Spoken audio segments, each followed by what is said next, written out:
if you want one of those. All right. Romans 12 and 8. Ete. Ho. Parakalon. En. Te. Parakalese. Ho. Meta. Dedus. En. Aploteti. Ho. Prois Tomenos. En. Spude. Ho. Elion. En. Hilaro Teki. Let's have a word of prayer. Brother Jim, would you lead us in prayer, please, brother? Lord, we just thank you again for bringing us back together here after the holidays and allowing us to be taught by a good teacher of your word who knows the meanings of the words that the epistle was written in. And we just thank you so much for this opportunity of learning more about you and your grace and your love for us, Lord. We thank you. Amen. Amen. Good to have all of you back here. I miss you guys. For some of you on Sunday morning, I get to see you anyway. That's ete. That's or. All right. And on whole parakalon. What's para mean? Para. This word is made up of para and kalos.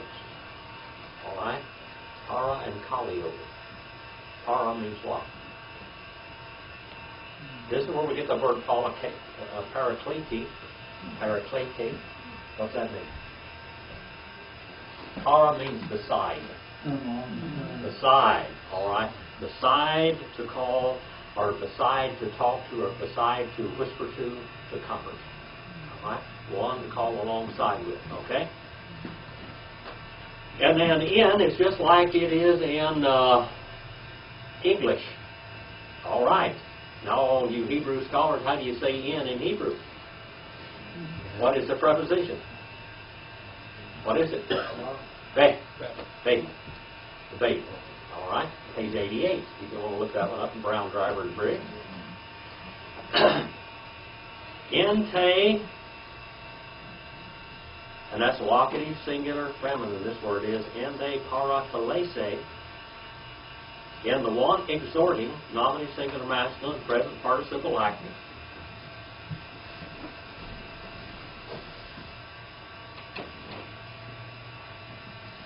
Turn that thing down just a little bit.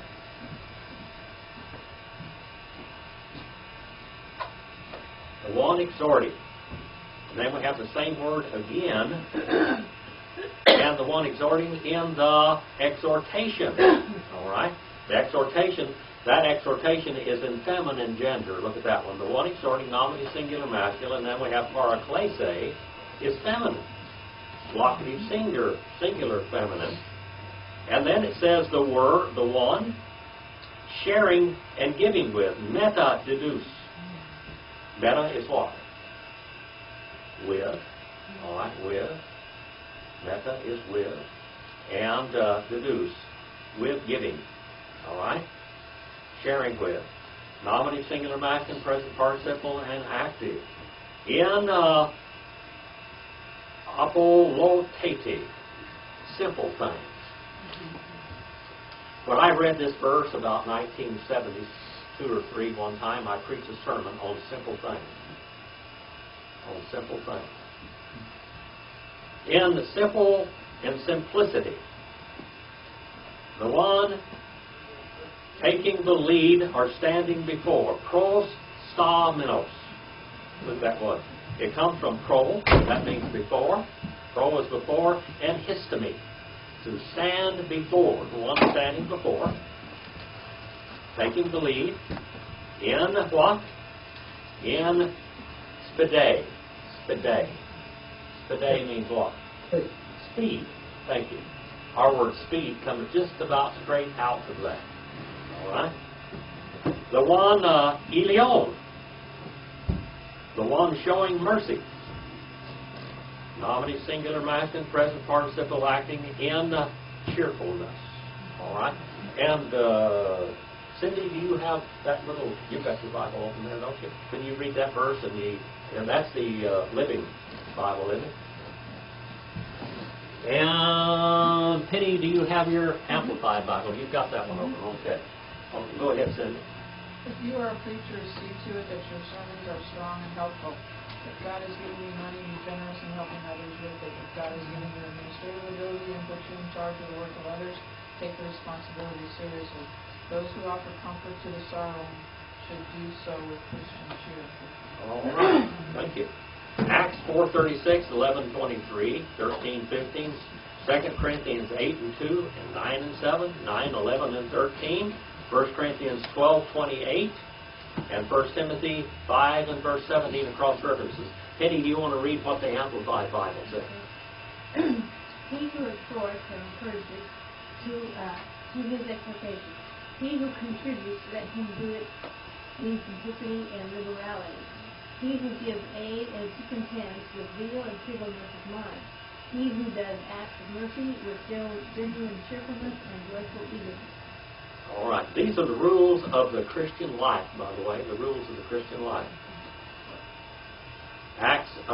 Romans 12 and verse 9. He agape.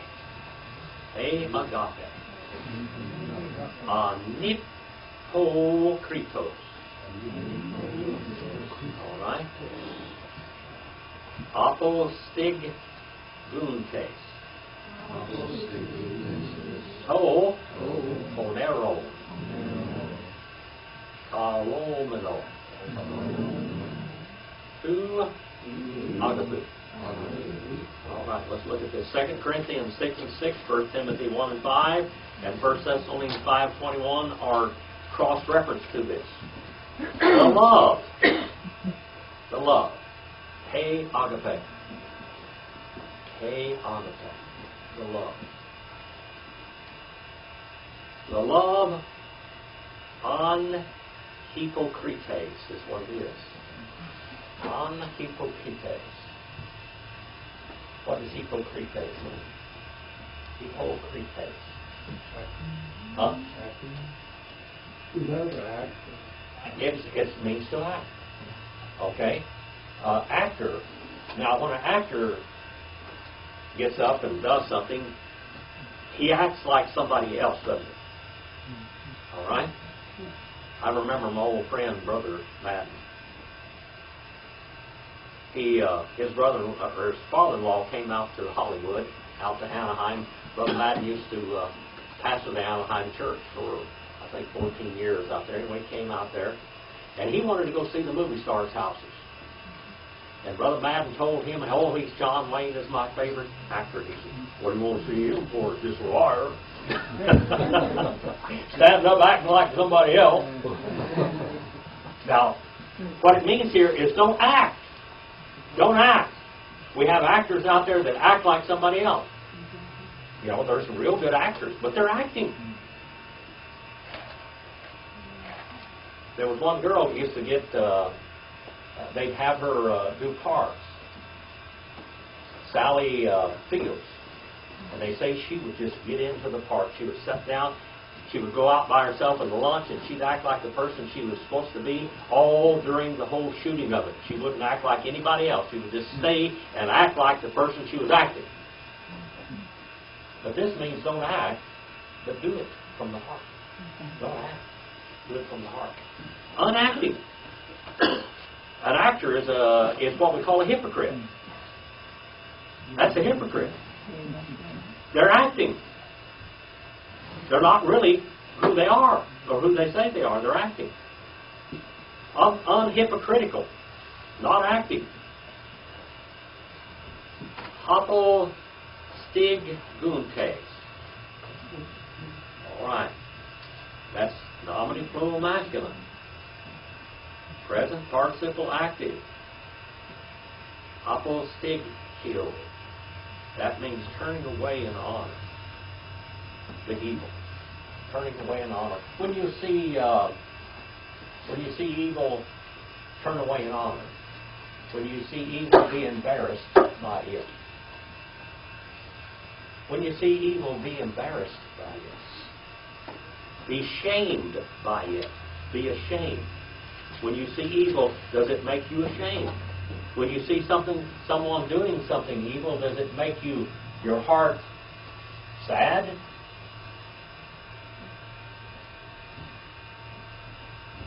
Ponero. What's ponero mean? You got a word pornography from it? Get your word prostitution from it? No. You get your word drugs, drug dealing, drugs. This sounds just like downtown Chester Avenue, doesn't it? Baker Street or nothing. Old L, Slippery City. Right over there in the midst of it, you just see it all over, don't you? And it ought to make us ashamed of the human race. Filthy language. Terrible language. Homosexuality. That's what's in this word. Kalumanoid. That comes from kalio. That means to glue to. Stick to it. Present participle, middle voice. Middle voice. Middle voice means what?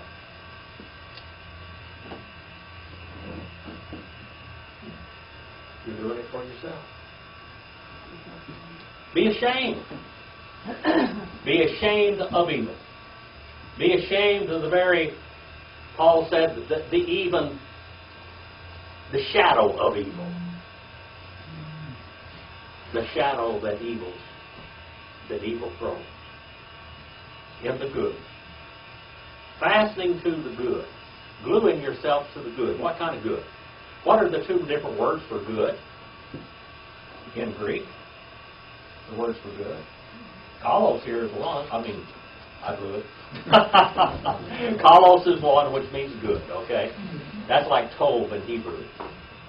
All right? Agathon, this means godly good. This, remember, it's kind of like agape. Agathos. Okay? So this is spiritual good. Fastening to, gluing yourself to the spiritual good. 12 and verse 10. Flipping along here. Hey, Philadelphia. What sounds like it's English, doesn't it? Ace. Hallelujah. Philos. Storgoi. Okay. Deme. Hallelujah. Tro. Egumeno. In the brotherly love. Now, Paul is using some real synonyms here. You remember some of the words for love in Greek? Huh? Agape. All right, agape is one. What's another one? Philo.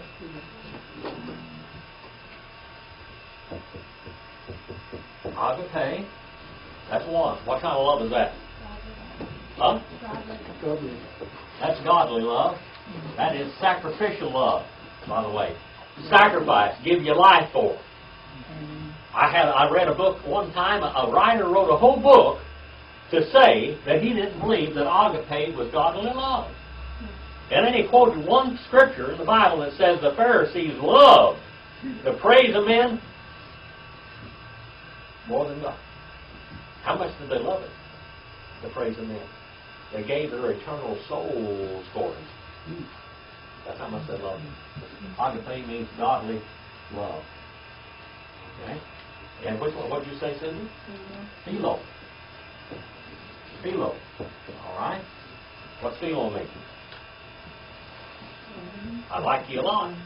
I like you. That's where we get the word Philadelphia. That Philadelphia means godly love. That's brotherly love. All right? We're going to get to see some different things there. Philadelphia. All right? Adelphia means what?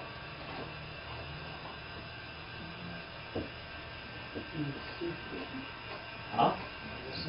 Or Adelpho? Or Adelphe? What does that mean? Is it a living Huh? place or a city? What? A city or a living place? Brotherly No. Adelphi. Adelphos. What does that mean? Brother John knows. I know he does. From the same womb. Brother, sister, from the same womb. That's what it means. Adelphos means from the same womb. From the womb. Delphi. A woman's name Delphi means womb. That's what it means. Adelphos means brother or sister. Adelphos is brother. Adelphi is sister. And then Philadelphia means brother or sisterly love. And of course there's a city named by Philadelphia and more than one place. All right? So we got philo and agape. And really, you can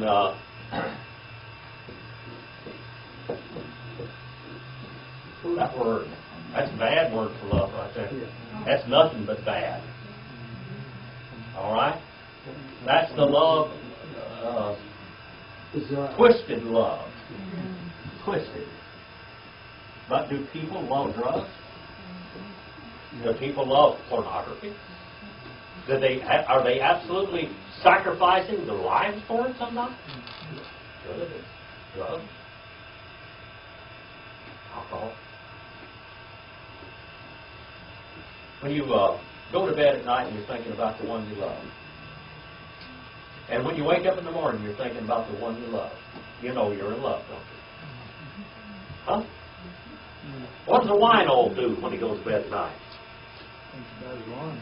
He's thinking about his wine. Usually he passes out with it if he can. When he wakes up in the morning, what does he want to do? Get another bottle. When the drug addict goes to bed at night, if he passes out, what does he do? He passes out from exhaustion, usually. When he wakes up in the morning, what's he thinking about? Another shot, another whatever. Is that love? That's not a good term right there. All right.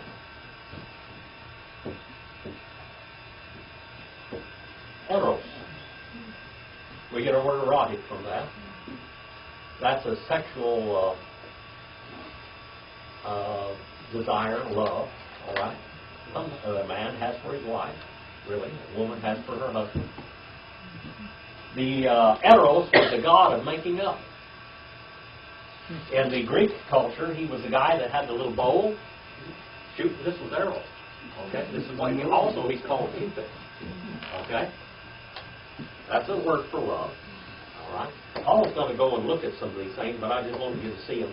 This is not in the Bible. All right. Now we got a word tonight in our lesson.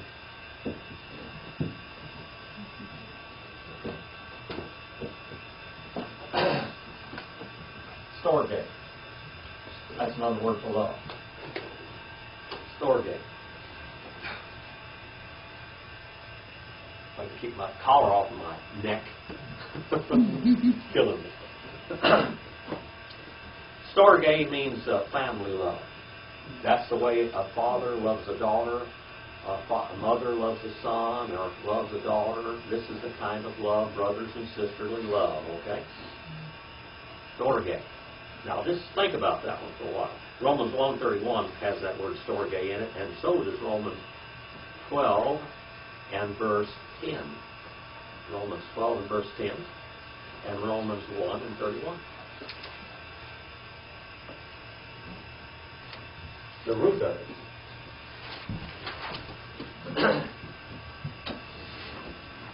Philadelphia, ace, Alelos, in the brotherly love, in essential limitation, thought, or verbal action, going or coming either way.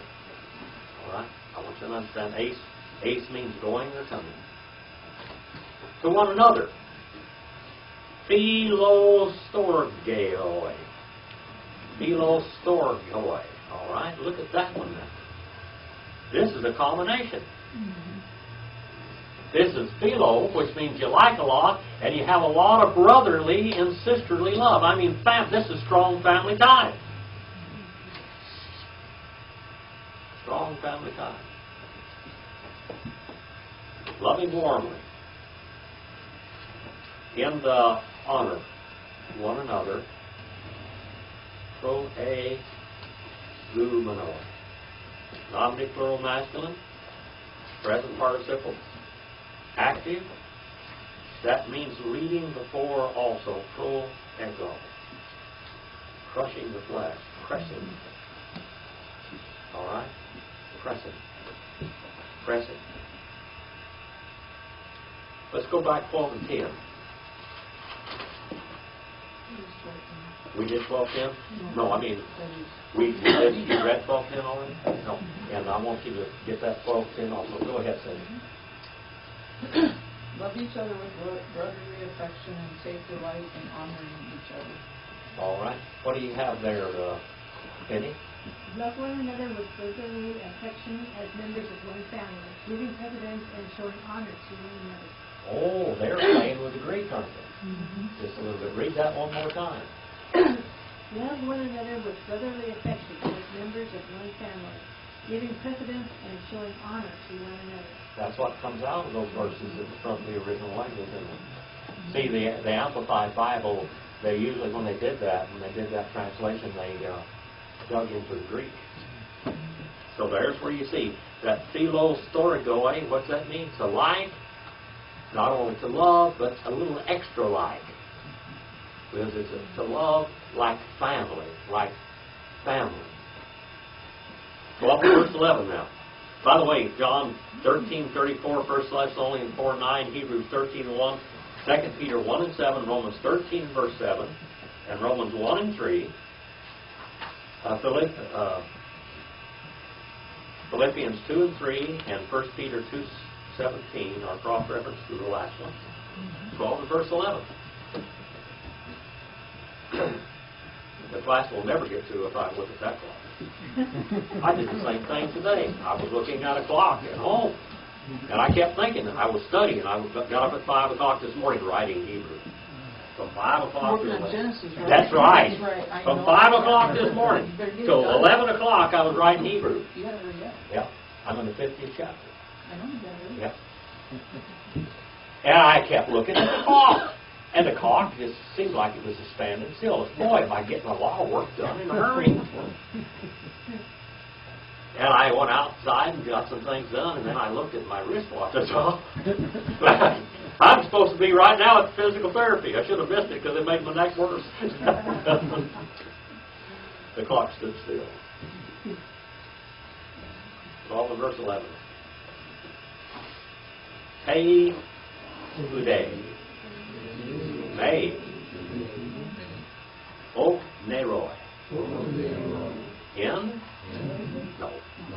I translated in my head. Told. Or pneumate. Zoonte. To. Kiriou. Dule untes.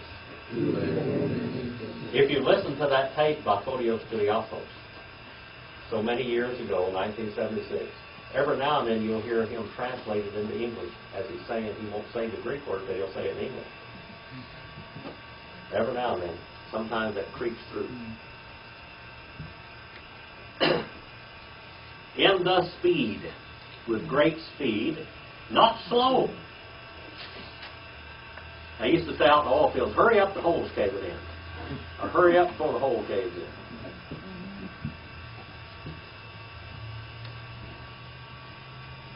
Not slow, in the Spirit. Zealously boiling, glowing ones. Okay? In the Lord, slavingly. Slaving. All right. Serving the Lord as a bought and paid for slave. I have been writing this Hebrew for the last several days. I mean days, hours and hours and hours. Working. Every direction. I've got Hebrew here and Hebrew there. And what I've been doing, that I've been taping from old cassette tapes that are 40 and 50 years old, some of them 60 years old, when I first started making this stuff. Even from wire and vinyl recordings. Have I listened to a sermon that would not be allowed to be preached in a church today? Yesterday, by Benjamin Marcus Bogart. He said, redeeming the time. What do you do with redeeming the time? He started talking about sins. He did. Started talking about sin. Wasting your time. He said, what's wrong with playing cards? Because you could be doing something for the Lord. Your time is not your own. You're bought with a price. You are a slave to Christ. Now, you are bought and paid for with His blood. He said, don't spend too much time cooking and don't spend too much time eating. It's a sin. Be out doing something in the work of the Lord. Don't worry about how much time you're making money. He said, to the rich, working is evil and sin. The Lord said, to the rich, working is evil and it's sin. He said, if you're going to spend that, he said, anybody that's going to get rich is going to have to spend too much time doing it. And that's sin. He said, serve the Lord. Look at what it says here now. Let's read it. In speed, not slow in the spirit, zealously going over in the Lord, slaving. Slaving as slaves of God. That sermon that Bogart preached would not be allowed to be preached in a church today. I can assure you. They'd have a wall like they'd exit.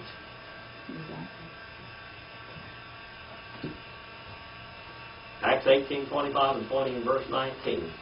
What do they have there, Penny? What's the boy who got over there with the Amplified Bible on this and 12 and verse 11? Never lag in zeal and in earnest endeavor. Be aglow and burning with the Spirit, serving the Lord. All right, the word for serving there, that means being a slave. Paul, when he addressed himself not as a free Roman citizen. That was that was a high-grade citizen back then, wasn't it? A high-grade citizen. He called himself what? A bought and paid for slave. We're talking about a slave. You ever been out to my plantation? You know who the head slave is there? You're looking at him. That's why I'm all beat up. Slaving. We ought to be slaving for the Lord. We ought to spend our time doing something useful. When I tell you to go out of here every night or every morning, when I say to you, go out and do what? Something eternal. I really mean that. Go out and do something eternal. Serving. The Lord is a bought and paid for slave. 12 and verse 12. Hey, elpidi. All right. Paronte. Hey. Electe. Hipo monontes. Hey. Pros UK. Pros carteruntes. Romans 5 and 2, the book of James, Hebrews 10:32 and 36, Acts 1:14, 1 Corinthians 15:58. Someone turn to 1 Corinthians 15:58 for me. In the hope rejoicing, in the pressure, affliction, tribulation, showing endurance, in the prayer, steadfastly continuing. All right? Under pressure, under affliction. Count it all joy, doesn't the Scripture say, when you're persecuted for the Lord? 1 Corinthians 15:58. Are you over there, Cindy? What do you have? 1 Corinthians 15:58. So, my dear brothers, since future victory is sure, be strong and steady, always abounding in the Lord's work. For you know that nothing you do for the Lord is ever wasted as a good deed, if for the word no resurrection. All right. Brother Bill, you got King James? No, you don't have to look this night. No. 1 Corinthians 15:58. Let's look at it. 1 Corinthians 15. Who's got King James? Anybody? You have that, Cindy? Okay. Therefore, my beloved brethren, be ye steadfast, unmovable, always abounding in the work of the Lord, for as much as you know that your labor is not in vain in the Lord. All right, the word labor there, that's really not labor. It says your beatings are not in vain. Your beatings are not in vain. How many times was Paul beaten? Huh? Several times, wasn't he? Left for dead one time, wasn't he? He was beat, sliced up with a cat of nine tails, taken out and stoned and left for dead in a garbage heap. The Lord raised him back up.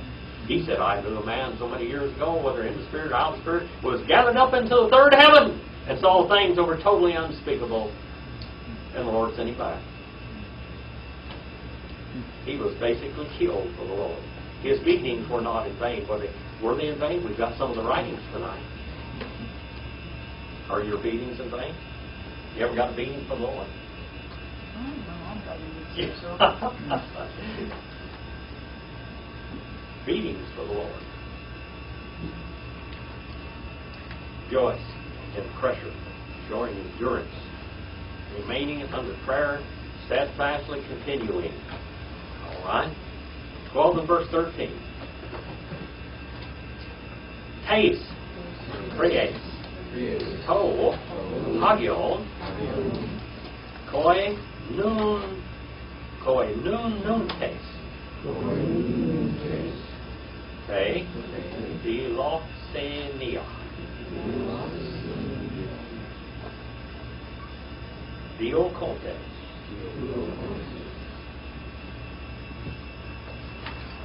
To the needs, dative plural. To the needs, to the needs. Here, you see it in that as dative plural. All right?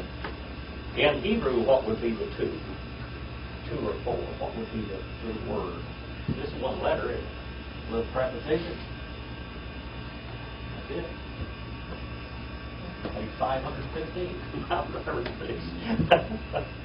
Lament. Two or four. All right? Two or four. All right? To the needs of the holy ones. What's holy mean? Remember what it literally means now. Go back to the literal meaning of it. I don't mean separated and all that business, but what does it really mean in Hebrew? I mean in Greek. Not of earth. When you're born the first time, you're born with your feet stuck in the ground. When you're born again, you're born from above, not of earth. Okay? Hagios. And there's St. William over there. St. William, St. Penny, St. Cindy, St. What's your name? The Saint Beloved One. All right.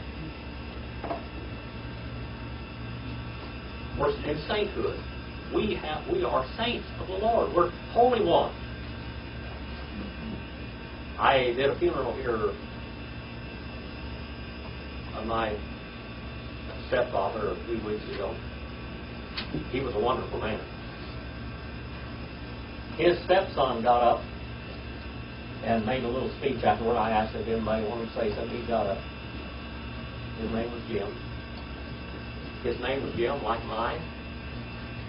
And we were born on the same day, but here, January 18th. And he said, I know one thing. He said, this man stayed with my mother for 49 years, and he said he had to be absolutely a saint of God to do it. He meant it. And she said yes. Endurance, sainthood.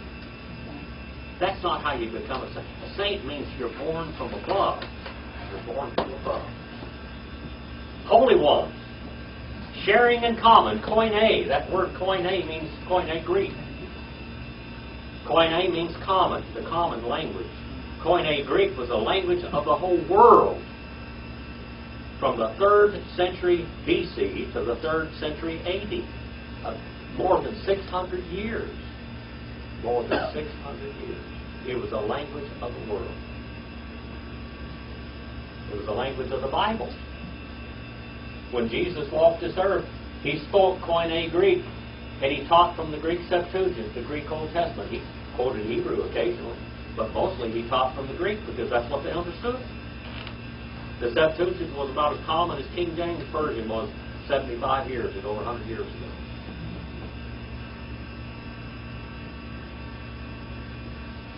The Catholic Church took the Bible out of the hands of the people when they had it translated into the Latin Vulgate by Jerome. I showed a bunch of slides on Sunday morning. And I think I showed that. I showed the slide a couple of weeks ago where Jerome translated the Latin Vulgate in Bethlehem. Where he translated. Why did they translate the Bible into the Latin Vulgate? They did not want the people to be able to read the Bible, because if they read the Bible and they were in the Church Catholic, they would know the Church Catholic was going the wrong direction. So they took it out of the hands of the people. Simple as that. That koine means common, sharing in common.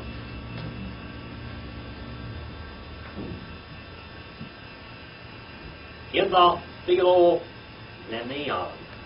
in the hospitality, loving strangers, the love of strangers, philos and xenos, pursuing, hotly pursuing, running down, theokontes, running down.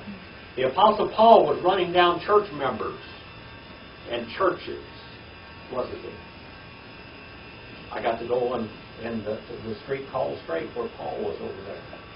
I got to see the place basically where Paul was baptized. I remember when Brother Matthew, boy, I tell you what, he'll get you in trouble over there in the Middle East. I'm going to tell you this right now.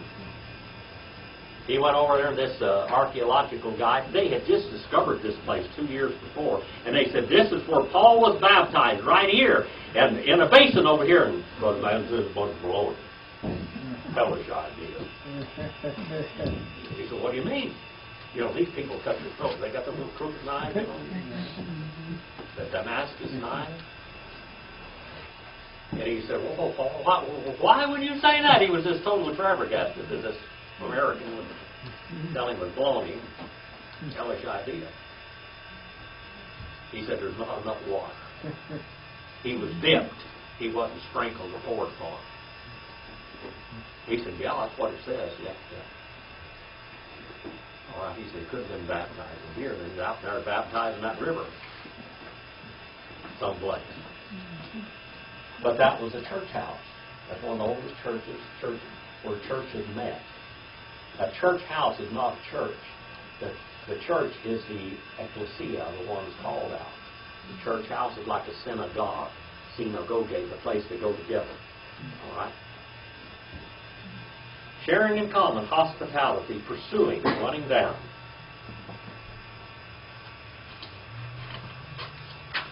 What was verse 14?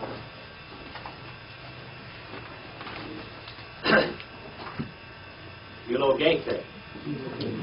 Whose? Theokontos. Eulogete. I. Me. Kara. Raste.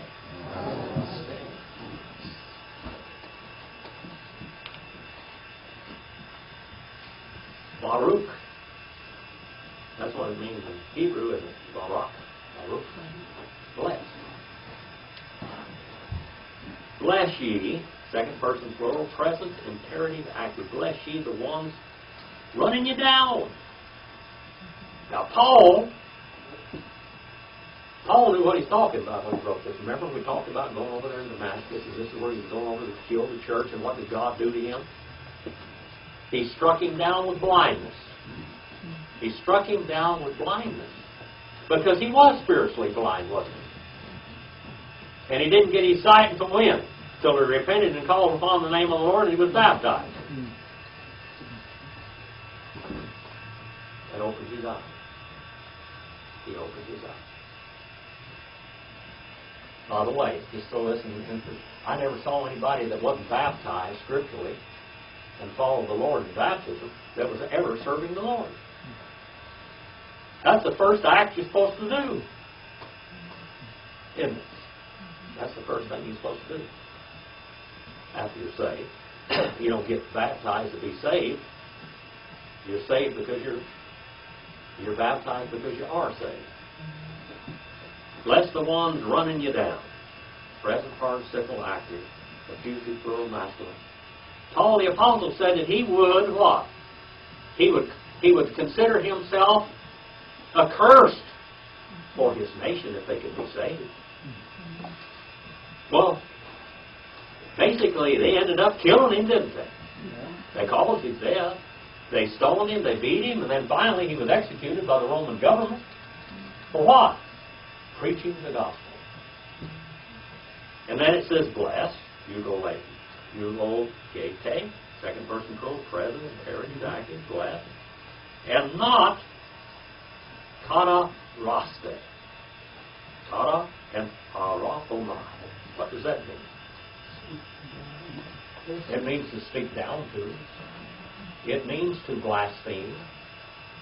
This is what the word blaspheme, put the word blaspheme down there because that's what it means to blaspheme. When sinners blaspheme God, how can a sinner blaspheme God? By action? By word. By action, by word. How many times have you read in books where some atheist stood up and he said, I dare God to strike me down if there's a God? They'll get up there and he'll just say why there's not a God and everything else and why nobody can know there's a God. Because God didn't strike him down. God surely would struck him down if there was a God. That's what you call blasphemy. Christians. Paul said a Christian can be persecuted all he wants for being a Christian, but don't be persecuted for being a sinner. If you are arrested for robbing somebody and you're supposed to be a Christian, that's not what you're supposed to do. If you're arrested for panhandling, burglary, highway robbery, car theft, embezzlement, all those things. These are all illegal things, aren't they? That wouldn't be good, would it? All right. What have you got there, Cindy, the last couple of verses? Be glad for all God is planning for you. Be patient in trouble and prayerful always. When God's children are in need, you be the one to help them out and get into the habit of inviting guests home for dinner or if they need lodging for the night. If someone mistreats you because you are a Christian, don't curse him. Pray that God will bless him. All right. What do you have there, Penny? What's the Amplified saying? Rejoice and exult in hope. Be steadfast and patient in suffering and tribulation. Be constant in prayer. Contribute to the needs of God's people, sharing in the necessities of the faith. Pursue the practice of hospitality. Bless those who persecute you, who are cruel in their attitude toward you. Bless and do not curse them. All right. Look at that word, LTD. See that? I have a friend named Elpidio. LTD. What does LTD mean? Hope, but it means more than that in Greek. It means a guaranteed future existence. Guaranteed. We say hope in English, but this hope here is guaranteed hope. In English, it means you hope it's going to happen. How do you get saved? Saved. How do you get saved? How do you get saved? Huh? The Holy Spirit troubles your heart because you've done everything wrong. From the time the first breath you took, you're sinners. Think about it for a minute. Have you ever had to teach your children how to be bad? Any of you ever teach children how to be bad? I want you to just think about it for just a minute now. When a child is born, you ever have to tell them to squeal and squall and bawl when you didn't get something just exactly right? If they don't get enough attention, they'll bawl and squall. I have seen children out, even bigger children out in stores and stuff, and I wonder, what are these parents, slapping their parents around and everything else? Do you think you have to train them to do that? What do you think trains them to do that? That Adamic nature in them. David said, I came forth from my mother's womb what? Lying. That's what little kids are doing. when they're squalling and bawling. When you don't get something fast enough, they're lying. They're telling you something's wrong. You go over there and nothing wrong. They just want some attention. You don't have to train a child to go the wrong way. They'll do that by themselves. I'll tell you what you do. You train your children. You give them the best you got. The absolute best you got. You give them the best examples of what a Christian man or woman they can be, and then you pray a whole lot. You pray a whole lot because they got that Adamic nature in them, you know. They got it. You didn't have to put it there. You didn't have to train them to do the wrong. You don't have to teach them to lie and be dishonest. They're going to be that because they got Adamic nature.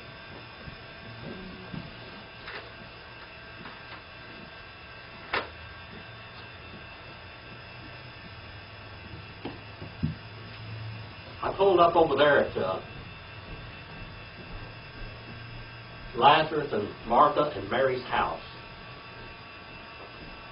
near Bethany. That's on the far side of the Mount of Olives. And out there laying on the ground were little kids with their arms all twisted up, their eyes poked out and stuff. And they were begging. And the guy, when we went in there, we were going on more than this was not just a Holy Land tour. This is an archaeological tour. We would spend more time in every place than what other people would. We do look at the archaeology. We'd study all the history of it and why this is a site. Why? We looked at all the backgrounds. And our guide, the archaeologist that we're showing us, he said, do not give these children anything. Their parents broke their arms, poked their eyes out and everything. They taught them to beg. They taught them to do that. That's really bad. When you teach children to be bad. When I went into Jericho, we were over there in Amman, Jordan, when the guide says, when we get over there, sew your pocket, get your thread and needles out, sew your pockets up. Sew everything in your pockets. Sew your everything. Sew your pockets shut. When you get out there, these kids are going to come out, they're smiling and saying, God bless you and all this kind of stuff. He said, they are pickpockets. They have been taught to steal. The Adamic nature is bad enough. Out there where I live out there was a family that lived down by the railroad tracks, before even the railroad tracks were there almost. And they were outcasts from Oklahoma. They were a bunch of outlaws. And that family out there told their children to go out and don't you come home unless you come home with something. You go steal. Don't you come home. You come home without something or you're going to skin you alive.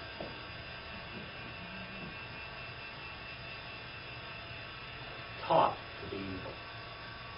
There are people out doing that today. How about the gang? That word poneros, we looked at a while ago. Gang. What is a gang? That's a tribe of outlaws.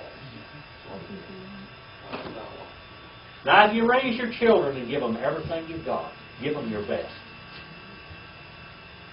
And sometimes they can go bad. Huh? They can do that. Sometimes they go bad for a while and come back. Straighten up. That's what you hope for. You know, the Bible says treat a child when he's young, and when he gets old, he won't depart from it. He'll come back home and straighten up. You give them the best. You've got to give them the best you have. We're here in the world to give our best to the world, to give us the best side we've got. Why?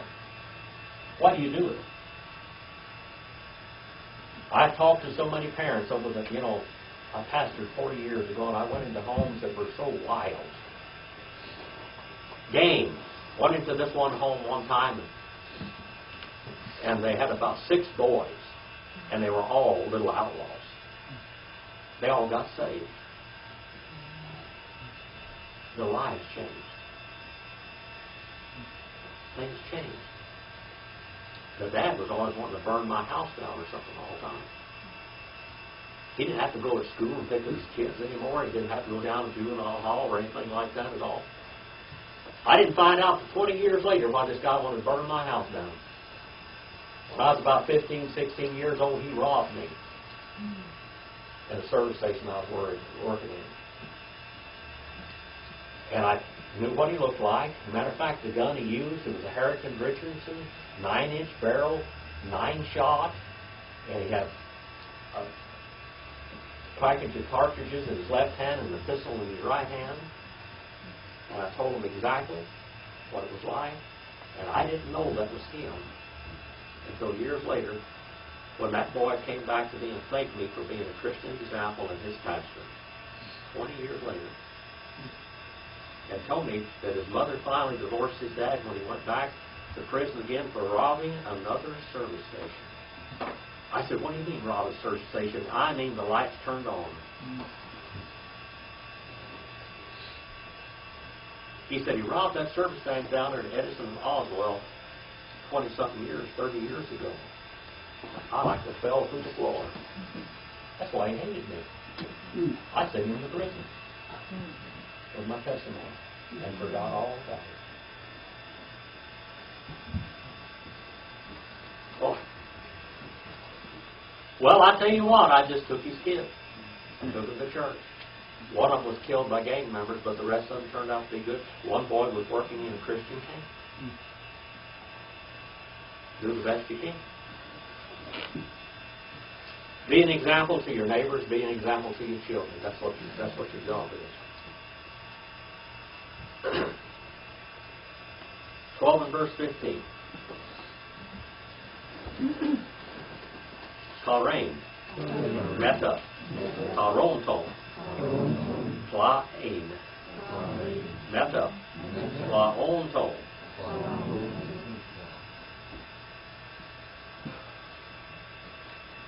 Do you see how Paul uses the word and he turns around and uses a different root? Yeah. He's playing word games here. He's beautiful writing. To rejoice, present infinitive, active, to rejoice with the ones rejoicing. Present participle, active, genitive, plural, masculine. Rejoice with the ones rejoicing. And then it says, klain. And that word means to weep. With the ones weeping. Weep with the ones weeping. Job 30 and verse 25. Hebrews 13 verse 3. About 3 weeks ago, I wasn't even 3 weeks ago. It was the 29th of December that I had performed that both memorial services for my ex-stepfather. When I went up there, I was shaking so bad with grief, I cannot explain. I was just, my bones and muscles were hurting from shaking with grief. He wanted me to do that service. I didn't tell him no, because I couldn't. That was the last thing I could do for him. He was wonderful to me all my life.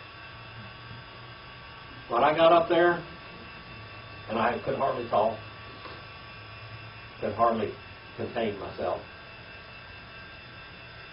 I said I was told one time that 1 ounce of pure compassion is worth 200 pounds of preacher any day. 200 pounds of clergy, 1 ounce of real compassion. I said, I'm not here to do this message. I'm here to weep with you and to suffer with you and mourn with you today. That's what that means right there. To mourn with them. To rejoice with them and to mourn with them. Genuinely, not hypocritically, but genuine, not acting, but for the real thing. 12 and verse 16. We're moving right along tonight. Turning pages. Cindy, can you read that first word? So, How about the next one? okay. All right, guys, go along. Girls, go along with her. Go on, Cindy.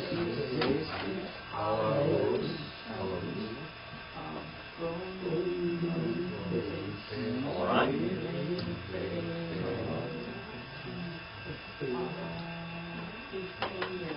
Keep Selah. Yeah, you're doing pretty good. Keep Selah. Oh, yeah, it's like, yes, keep Selah. Very good.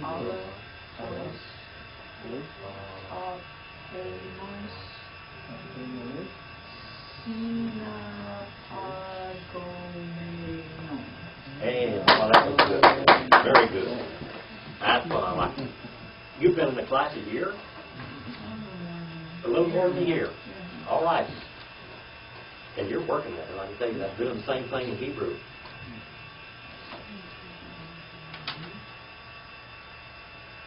The same toward one another. That means backwards and forward. That word ace, extension or limitation of thought or verb action, forward, because of or to. You do something for it or to it or because of it, okay? The same toward one another. Minding, not the high things, minding, but the tapenos, the low things, the humble things. And then it says condescending. And then it says meg and este, phronemoi, par, hiatois. All right? Condescending, that means to go down, coming down to, conform to. Not become wise with yourselves. Verse 5.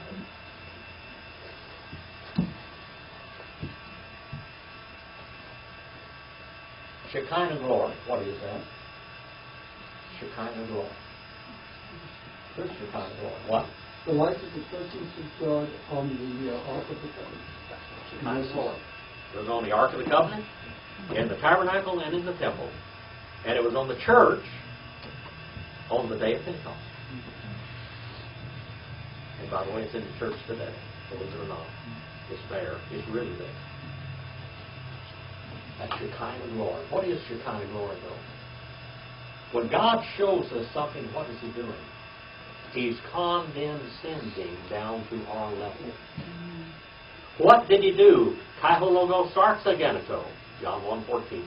And the Word and the Jehovah, flesh He became and dwelt among us, and we beheld His glory because He condescended down to us. He condescended down to us. He loved us so much that He became flesh, lived in flesh, and watered in the filth of people's minds and of their habits. He fellowshipped with rich people. Name one. Which one of the rich people got saved? There's a real rich one over there in Jericho. Who was the little guy that climbed up the tree? Zacchaeus climbed the tree over there in Jericho. He climbed up in that tree, and he come over there, and I'm going to go to your house. And before he even got the rest out, he said, all right, Lord, I'm going to go back and give back to everybody I robbed. I'm going to do this. He's repenting all over the place. He fellowshipped with prostitutes. They got saved. They weren't prostitutes anymore. There has been. That old boy Zacchaeus, I'm going to tell you what, he emptied his bank account. Amen. Joseph of Arimathea, maybe was his uncle. Boy, the rich Pharisee Nicodemus. These people were changed. Having everything in common. There's a couple of them didn't get changed out there. And remember those Ananias and Sapphira? Remember those two? Yep. That church was a communistic, or what we call socialistic, in habit. They didn't have to be, but they started sharing everything that they had wanted. They didn't want anybody to be poor in the church, so they shared with them. But I'm going to tell you, why were they poor? It wasn't because they were lazy bums. Kicked out of the temple and any chance to find work. Yeah, they couldn't work. How many of you ever known Utah and tried to work a long time ago? A little bit rough if you're not a Mormon. How about around Jerusalem? If you're not in the synagogue, you think you're going to get a job out there? How about the blind boy that was blind all from his mother's womb? He was blind, and he was healed. Remember what happened to him? He was thrown out of the synagogue, and I'll tell you what, they probably lost their clients.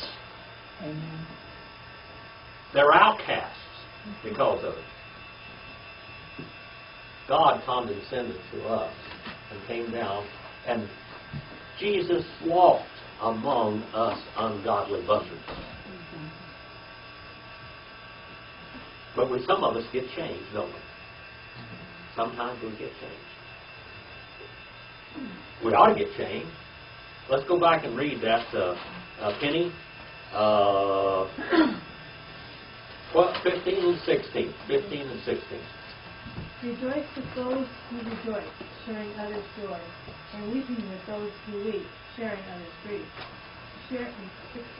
Share in harmony with one another. Do not be haughty, snobbish, high-minded, or exclusive, but readily adjust yourself to people's things, and give yourself to humble tasks. Never overestimate yourself or be wise in your own conceit. Right.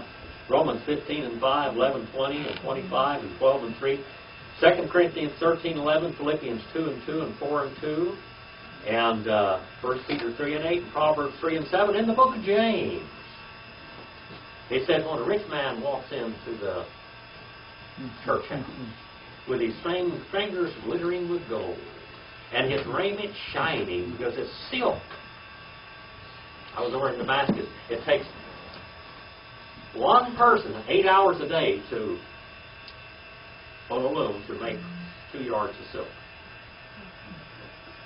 And it takes a whole lot of silk to make a man's clothes out of it.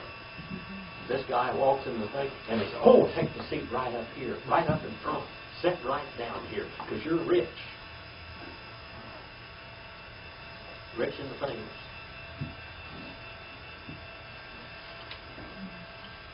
Be condescending. There might be some poor people out there that you can change their lives too. Jesus did that a whole lot, didn't he? All right, 12 and verse 17 is what we're going to start next week. It's over with. See? Yep. That clock back there didn't move at all. Didn't do it. I'll bring batteries. I knew a guy one time, a couple one time, if you ever bought him anything for a Christmas gift, if it ever broke down, they called you on the phone and said, my clock you gave me last year is not working anymore. Would you take it to the clockmaker and have him fix it? I'm not going to do you like that, David. I have a bunch of batteries. Okay. So we're okay. Well, go out and do something eternal. Thank you for your attention. It is good to see your glowing minds out there learning God's Word. It just is thrilling to see a classroom here. Isn't this thrilling, Cheryl? To see a room full of people like this. I tell you what, I taught here when there was 1 or 2 people in this class. I taught just as hard. It went all over the world, but boy, I'll tell you what, there wasn't much of an audience or participation. It just, to see you're excited about God's Word is like walking in heaven itself. The teacher. Thank you for your attention. Go out and do something eternal. And Brother John, would you dismiss us in prayer tonight, brother? Father, we just thank you, Lord, for the many blessings that you provide for us, and thank you for your work. It's a privilege, Lord, and a joy to be here to soak in what you'd have us to learn, how to conduct ourselves in the world as Christians. We thank you, Lord, for the example you've given to us. Thank you for our teachers. And direct each one of you to pray. In Christ's name, amen.